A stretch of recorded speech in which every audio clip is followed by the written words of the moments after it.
आखिर वो समय आ ही चुका जिसका देश प्रेमियों को मानो दशकों से प्रतीक्षा थी। सदैव उन्हें आपत्ति थी कि भारतीय सिनेमा भारत के असली नायकों और उनके योगदानों, भारत के असल इतिहास के अनुसार फिल्में नहीं बनाता, या ओटीटी के प्रोजेक्ट्स भारत के वास्तविक इतिहास के अनुसार चित्रित नहीं करता। परंतु अब और नहीं।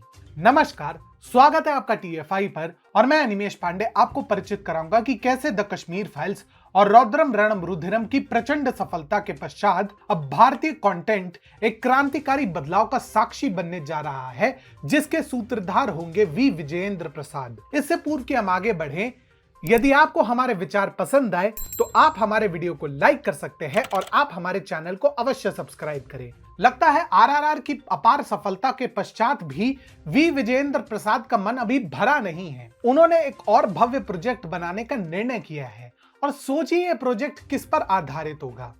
सोचिए ये प्रोजेक्ट एक वेब सीरीज है और वो भी राष्ट्रीय स्वयंसेवक संघ की कार्यशैली, उसके इतिहास एवं वर्तमान भारत के नीति निर्माण में उसके योगदान पर। कसम से विश्वास नहीं हो रहा ना, तो स्वयं उनके ही मुख से सुन लीजिए। विजयवाड़ा में हाल ही में दिए गए एक संबोधन में वी विजयेंद्र प्रसाद कहते हैं, आरएसएस को लेकर मेरी सोच पहले सकारात्मक नहीं थी, परंतु अब मैं इस संगठन के प्रति नतमस्तक हूं।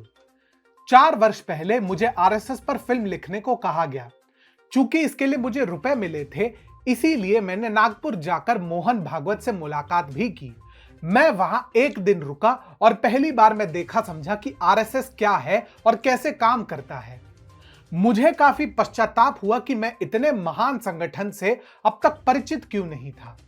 अगर आरएसएस नहीं होता तो आज कश्मीर भी नहीं होता।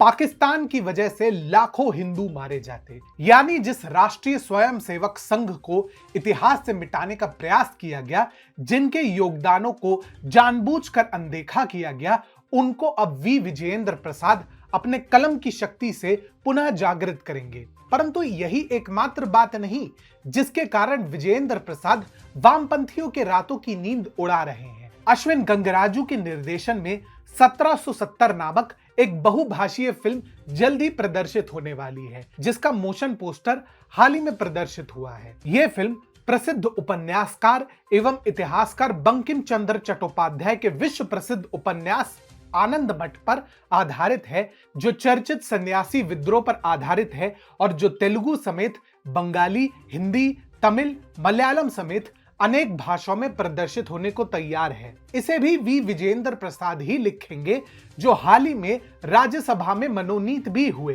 क्या बात है सर, क्या बात है सर। परंतु ये सन्यासी विद्रोह क्या था जिस पर आनंद मठ आधारित है? 18वीं शताब्दी के उत्तरार्ध में ईस्ट इंडिया कंपनी के पत्र व्यवहार में कई बार फकीरों और सन्यासियों द्वारा छापे का उल्लेख किया गया है। 1770 में पड़े बंगाल में भीषण अकाल के बाद भी अंग्रेजी ईस्ट इंडिया कंपनी के अफसरों द्वारा कर वसूलने पर जोर देने का उल्लेख किया गया था।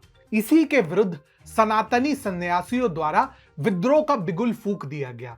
ये सन्यासी धार्मिक भिक्षुक थे, पर मूलतः इनमें से कई वह किसान भी थे जिनकी जमीनें छीन ली गई। इसी सन्यासी विद्रोह से उत्पन्न हुआ हमारा राष्ट्रीय गीत वंदे मातरम, जो आज भी देशवासियों में भारतीयता की भावना जागृत करता है।